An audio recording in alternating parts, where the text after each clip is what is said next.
苏澳公路长期早起继续的管制，优先予救灾车辆通行。另外，航港局毛派船来往苏澳甲花莲，协助东部的疏运。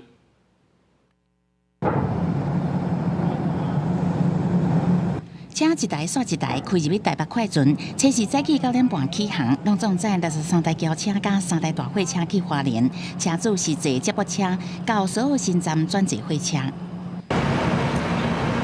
因应苏花路龙大清水段严重崩塌，短时间内无法度修理好，航港局启动垃圾运输，调派台北快船协助东部疏运。那因为车辆的载车的这个数量有限啊，那是希望有紧急需要的旅客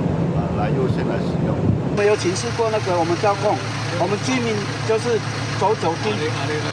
清明连假民众想要登去和平河中这个所在扫望，开车到南路了后，敢来当行台九顶线、苏花界观音磅空到和平溪桥路段，也是敢来开放予救灾车会当过。公路局是讲，苏花路龙大清水段还未抢修通车，为了安全甲救灾顺利，目前也是管制。 目前呢，还是只开放当地居民的一个通行，跟那个抢灾机具的一个进入通行这样。国道5号虽然拄到清明连假，不过因为苏花路龙中段车流量无大，差不多9点半左右就无车，甲往年拢会搭到下晡无共。那是观光大暝部分，业者表示花莲地动了后，确实有拄到退房的情形，不过也是无法度去花东的旅客，有的是选择伫宜兰段，有进有出，对段速率影响无大。记者综合报道。